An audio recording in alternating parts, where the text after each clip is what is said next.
Yo, what is going on, guys? Hope everyone's having a fantastic day. I want to go over some updates for the Philadelphia Eagles. There's a lot to go over right now. We're starting to get some things cooking when it comes to the coaching hires, when it comes, for the coordinators.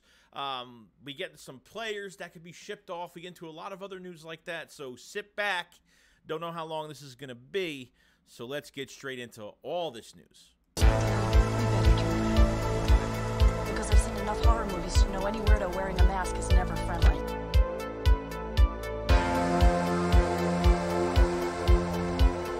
Yo, what is going on, guys? Hope everyone's having a great day. And more news is on the way for the Philadelphia Eagles. And we're getting some new news now that is starting to develop with the defensive assistant coach for the Seahawks. Sean Desai has his second interview with the Eagles. Second interview, which is great. So I understand there's probably a lot of Eagles fans don't know who Sean Desai is. Obviously, he's been, he was a defensive assistant for Seattle this past year. He's worked under Vic Fangio as a quality control guy.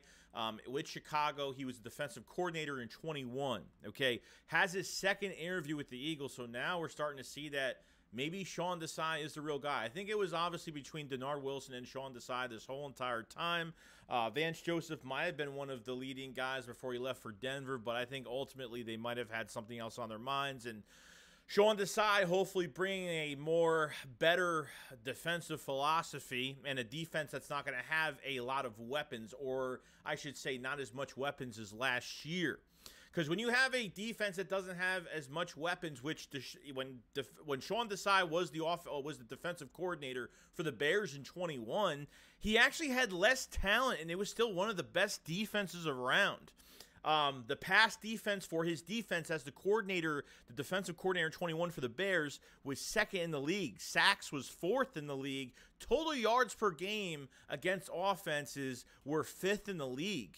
And this was a defense that year for the Bears that had literally little to no competition on, with their roster defensively. They didn't have as much talent like the Eagles had. And that's what really just, man, it really pisses me off about our season defensively and how it just ended the way it did with the amount of weapons and Howie Roseman really just putting together such a fantastic roster, but didn't have the right defensive coordinator to get it done. So, like I said, Sean Desai, second interview ready to go, and looks like this might be the new DC for the Eagles. And when it comes to what Sean Desai has done, learning under Fangio for a long time with the Bears as a quality control guy, become the coordinator for the Bears in 21 with less competition, more aggressiveness, and has turned into one of the best defenses, in 21, which was great. So that's actually a really good sign. I'm excited. I'm glad that's not going to be Denard Wilson. I mean, nothing's official yet, but it's looking towards the direction Sean Desai will be the defensive coordinator for the Philadelphia Eagles, which is a great thing. Secondly, we heard news on Quez Watkins, guys. It looks like the Philadelphia Eagles are opening to the fact that they should probably trade Quez Watkins, that trading him is probably going to happen. Now, don't think you're getting any high draft picks with this. It is not going to happen. I agree that maybe for Quez Watkins, you'll get like a fourth-round pick for him. Maybe a third the least. A third the least. Okay? I think they'll get a third to a fourth-round pick, probably a fourth-rounder, because the Eagles need mid-round picks badly. They don't have anything from fourth to sixth-round picks in this draft this year. And what's going to happen if Quez Watkins gets traded? Where is he going to go? And obviously, it's been just inconsistency. Okay, it's just been he's been way too inconsistent. After the Steelers game, at the end of the year, we found out that Quez Watkins had a grade 2 shoulder sprain, which I don't know why he was playing on that and why they put him in a game in the Super Bowl where they have to rely on him to make a big catch right through his hands. The Washington game on prime time, getting up, fumbling the football, and then coming back a little bit, and then the Eagles really started to phase him out of this offense. Zach Pascal was getting in there a lot more. They were using Jack Stahl, and obviously they were using Jack Stahl and Grant Calcaterra a lot more at tight end because, we lost Dallas Goedert after that game because of that face mask call. So with Quez Watkins, speed is not everything because you can have all the speed. We've had guys like Shelton Gibson. We've had guys like, I can't even name any other guys off the top of my head, but we've had guys with speed in the past and can't do anything with their route running, can't do anything to get open, or can't be a reliable receiver when it comes to those big moments. And he was, you know, and even Quez said at the end of the year, like, don't think Quez is very cocky and conceited about himself, because Quez did say, like, yeah, I had a really down year this year. And rightfully so, he did. So the Eagles are going to trade him, maybe get a 4th-round pick out of it, and what do the Eagles do at the number 3 receiver spot? Now, I think this isn't a big deal, because I think they could fill this spot very easily. And I'm not saying you have to go out and get a DJ Chark if that's what you want to do. If you want to kind of grab another guy for a few $1 million, you know, that'll be cheap for the year on a 1-year deal. But Greg Ward is still on this roster. You know what I mean? So I don't know what they're going to do. They could draft the guy as a number 3 down the draft. They could get another guy that's going to start immediately. They think is going to do really well. I mean, there's a plenty of options out there they can go. You know, it's not like we're looking for a number 1, number 2. We're looking for the number 3 guy, which it shouldn't really be that hard to look for that. I don't think the Eagles really have any other receivers on this roster that can really, you know, I mean, if they bring Zach Pascal back as a pure starter, that's really up to them. But when it comes down to it, I think it really goes down to, you know, what type of player do they want on the inside, and a more reliable guy, because really, like, I really miss the old days of Quez. You know, we got the game against the Vikings that I was at the link that night, and that long touchdown he had. Like, I miss seeing plays from Quez. But when it came down to it later in the season, he just wasn't reliable, and he made some game-changing mistakes. One in a game where we could have been still defeated at 8-0, and another one, you know, that was prime time, and another one in the last game of the season, which was the Super Bowl, and putting him, why the coaches put him in prime position with a injury on top of it with the shoulder sprain to make a catch like that. Still trying to, like, get through the process of why they did that. But Quez Watkins has been a fighter the past few seasons, even this past year, this past offseason, last offseason, like, he was really shining, you know, with the rest of that receiver core, and really was a buildup, and he was really showing the fan base and showing the league, like, you know, Quez is a force to be reckoned with in this, you know, group of receivers. And I thought he did pretty well, and then he just really fell off. You know, so I think they need to get a mid-round pick for this year. I think there'll be some suitors. We don't know if it's going to happen. Quez is very cheap this year. He's not expensive at all. This is the last year of his contract, so the Eagles are like, you know what? He's got one more year left. I mean, we already got A.J. Brown, Devontae Smith. They have pretty much a good starting tight end, the 3rd best tight end in the league, plus, you know, a couple good backups behind him, and we'll see what happens with that position.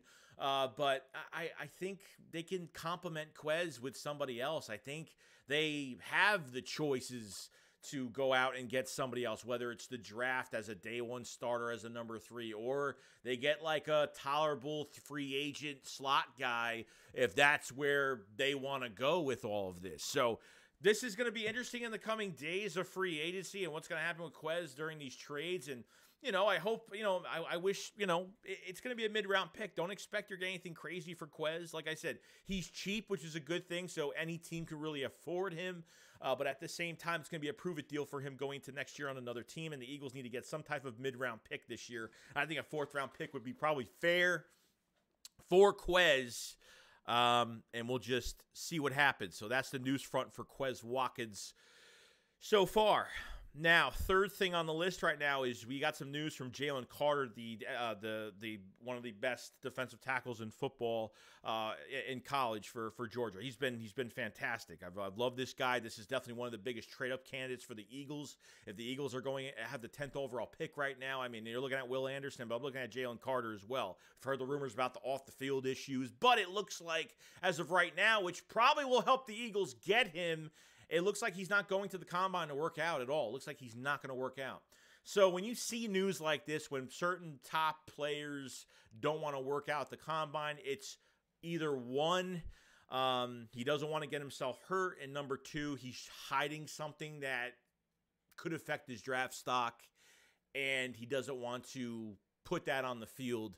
and be, a lot of players are judged at the combine, and sometimes there are a lot of players in the league that have had bad combines and have been so successful in the NFL. Michael Bennett is definitely one. There's a lot of guys that had bad combines because of nervousness or they just weren't in it, or the combine is only so much. But it's like I said, like the draft is a big risk. Free agency is a risk when you're taking a player for a lot of money. There's a lot of risk involved when you go into the combine and watch all these players. So Jalen Carter is not even working out at the combine. No drills, no nothing. So this could actually help the Eagles get him. This might actually take him out of the top 10 because of him not actually working out at the combine. So I think that's definitely something else to look out for. I mean, this is the #1 defensive tackle in this draft. Okay. But you never know what could happen. I think because him not working out, there might still be a team out there that doesn't care, they still want him regardless. But it definitely helps our case at 10 that if he starts to move down a little bit, say he's at 9 or he's at 8, they want to jump a team that knows that they're going to go pick him up. And obviously I think you need a defensive tackle anyway because Fletcher's going to be gone. Hargrave, I don't know how they're going to afford him at $20 million a year. For me, it makes absolutely no sense. And Jordan Davis needs to be paired with somebody because Davis, if you don't pair anybody with Davis, if Milton Williams is your starter next year, it's just not enough. Davis is going to get double teamed every play, and he's going to do absolutely nothing. So everybody is going to have to pick their poison. Yes, you have Hassan Reddick, you have Josh Sweat, you have some guys on the outside. You still need more depth on the outside as well, but you have a big chance here to get a playmaker. And Jalen Carter could line up in a 1, can line up in a 3, can move inside, outside. You can move him around. I mean, Jalen Carter's a beast. So if you really want to, and look, the Eagles are very interested in, the Eagles take care of the trenches before anything else, and they have to get this right. They have to. They need to have somewhat of a pass rush next year. They have to upgrade the position, and I think getting Jalen Carter will be the smartest thing that they do. Whether it's him or Will Anderson, I don't care who it is, they got to get somebody on that line, but I think defensive tackle is so thin right now, more thin than defensive end, with Cox and Hargrave leaving. Yeah, it's bad. It's not good at all. And I really don't see. Before I thought Hargrave was going to sign because what they do, they can sign Hargrave the extension, but they can, obviously they can extend him and save like $11-12 million. But it just depends on, can they fit that contract down the line? With Jalen Hurts, you have to pay. And then obviously Chauncey Gardner-Johnson, are they going to tag him? Are they going to give him his long-term deal that he wants? So, I mean, I don't know what they're going to do with Hargrave, even though if Cox is gone or he comes back for maybe 1 year, and he's due like $15-16 million a year for his position right now, and the Eagles are 100% not going to go for that. So it's it's Howie Roseman's got his work cut out for him at this point. And this news from Jalen Carter just brings him closer to being a Philadelphia Eagle. So we'll find out, we'll see, and don't make a big deal about it, but it's definitely an eye-opener to see, let's see what happens after the combine, how many teams are going to have interest, or is his stock really going to go down? Should be really interesting. So should be pretty crazy as of right now. Now we have news. Now we look at the linebacker position. There's been news going all around for Bobby Wagner. Bobby Wagner from the Rams was released. Obviously now is going to be in free agency, and what he's going to do and what team he's going to go to now. The Eagles are, I think, from CBS Sports, the Eagles are the second team to acquire or be favored to acquire Bobby Wagner as of right now. And I think it would be a really good combination between Dean and Bobby Wagner, because Bobby Wagner, as much he's old now, we all know this, but he was a top 10 player last year on tackles for loss. I mean, he was very good. He's still very smart in his play, and I think pairing a savvy vet with Nakobe Dean being not as raw as we expected him to be, because he came into a lot of games this year, at the end of games, and we were up by a lot of points, and they were putting a lot of backups. Nakobe Dean has taken advantage of every opportunity that he's had, and the tackles he's made, and the coverages, and what he's done has just been fantastic. I was thinking Nakobe Dean has played special teams, but when he actually got his chance, very smart player. I mean, very smart, and it's going to be the next field general for the Philadelphia Eagles. Because I don't know what I really trust at that linebacker core as it is right now, because even with Davion Taylor, that hasn't played really well since 2021 and had that knee injury that year, and then I think ended up getting hurt again this past, last year's offseason. So I don't think you have Sean Bradley that strictly plays special teams and that's it. So depth-wise, Edwards is going to be gone. Kaiser White, I haven't heard that a lot of teams had interest. I know Edwards is going to have a lot of interest. Kaiser White, not as much. Could bring him back. I don't know. I don't really like his play that much. His coverage, when it comes to his coverage, I really don't like it. But I think adding a savvy vet, even if you want to sign White for very cheap for the year would be great. And then you could bring in Bobby Wagner as well. And I think you'll be set after that. You know what I mean? So I would still draft another linebacker later rounds of the draft this year. Definitely 100% to add another body for competition if that's what you want to do. But that's been the news with Bobby Wagner. Eagles are like the second favorite landing spot for Bobby Wagner to pair up with Jacoby Dean. I think that would be a perfect pairing in my opinion. You let me know, you guys let me know in the comment section below if you guys think that's a good idea or not. Lastly, it's James Bradberry, and we already kind of knew that he was leaving. It's just, to me, it either was going to be a hit or miss, and most likely it's going to be a miss as of right now. The Cardinals have major interest. Obviously, Jonathan Gannon, Nick Rallis is the defensive coordinator, who was our linebacker coach that he took with him. Gannon's taking some of our players now, and it looks like Bradberry could have major interest from the Cardinals. They might pay him what he wants. And that's it. That's what's going to happen with coaches that have played at coordinator positions that go to other teams, and they're going to start taking players that they know very well that are free agents that they worked with in the defense or offensive scheme for obviously who they coached as a coordinator. And Bradberry's going to get paid, man. Look, he played phenomenal. He was a top 5 corner, on against, offensive yards, on passing yards to receivers.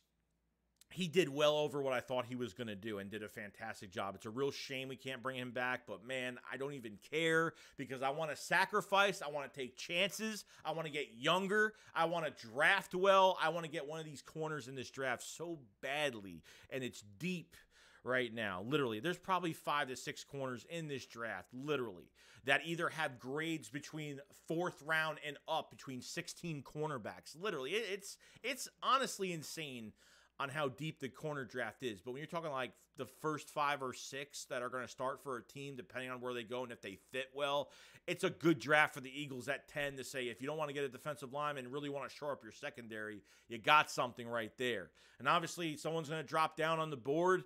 You get a cornerback, and Slay is here for one more year, and you bring a cornerback in to be your number 2. That will be your future number 1 after Slay leaves after this year. But I have a feeling the Eagles will restructure Slay. I don't know if he'll get a new deal. I'm not really sure about that. Maddox is a free agent as well after this year, so there's a lot of questions with the secondary between this year and next year in 24.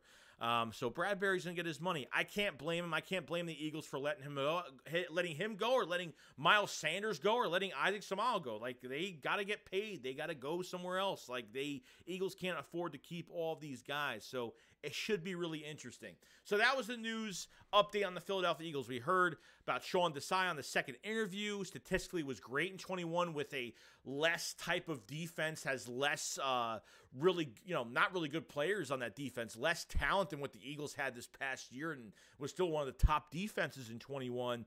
And then obviously the Quez Watkins trade, the Jalen Carter news that might help the Eagles a lot to draft him at 10. And the Bobby Wagner news that's been going on with James Bradberry, going to get paid and do his thing. So other than that, that's pretty much it. Let me know in the comment section below what you guys think about this. If you lasted this long watching this video, definitely like the video and subscribe to the channel if you guys haven't. Cover the Eagles every single day, and we'll be live streaming the combine and all that stuff to go through all of these players and these grades and what these guys are doing. So it should be a lot of fun. I'm excited for it.